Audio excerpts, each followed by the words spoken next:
لیکن ماحول ایسا ہے، جس دنیا میں ہم جی رہے ہیں اس میں مادی ہوائیں ایسی چلی ہیں،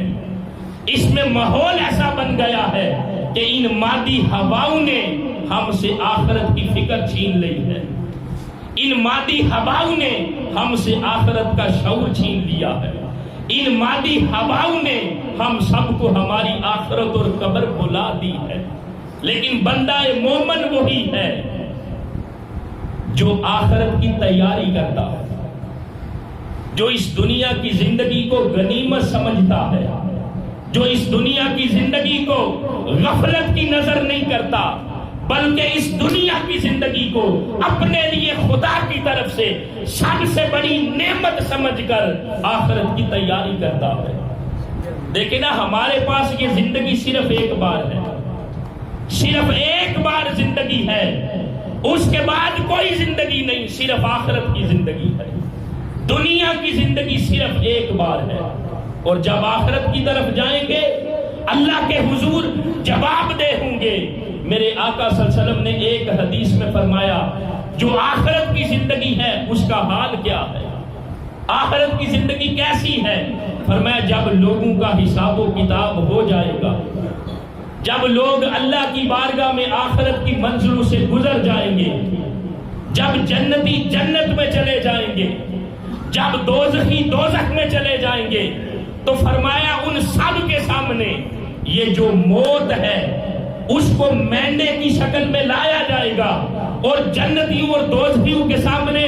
ذبح کر دیا جائے گا، اور فرمایا جائے گا لوگوں آج کے بعد موت کو ہمیشہ کے لیے ختم کر دیا گیا ہے، جس کا جو فیصلہ ہو چکا ہے اب اس نے ہمیشہ ہمیشہ وہاں پر رہنا ہے۔ تو دوستان محترم، فیصلہ تو ایک ہی ہونا،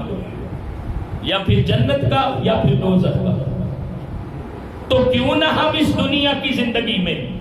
جو خدا کی طرف سے ہمارے لیے سب سے بڑی نعمت ہے، ہم اس دنیا کی زندگی کو غنیمت سمجھیں اور آخرت کی تیاری کریں۔ اور جو آخرت کی تیاری کرتے ہیں نا، جن کو آخرت کی فکر ہو، ان کی زندگی پھر ہماری طرح نہیں گزرتی غفلت میں۔ ہمارا حال تو یہ ہے نا، ہم میں سے ہر ایک کا، کہ ہماری جو زندگی کے لمحات ہیں، اگر شب و روز کو دیکھا جائے،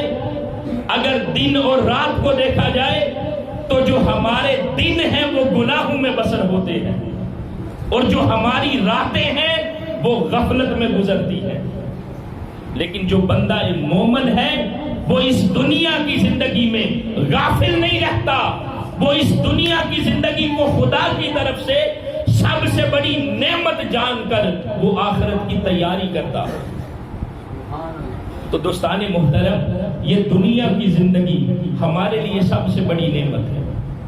اور ایک طرف ہم یہ بھی سمجھتے ہیں کہ یہ جو پیغام اجل ہے، کسی کا بچپن، کسی کی جوانی، کسی کا بڑھاپا نہیں دیکھتا۔ تو کیا ہے، ہمیں ہر وقت اپنی آخرت کے لیے تیار رہنا چاہیے۔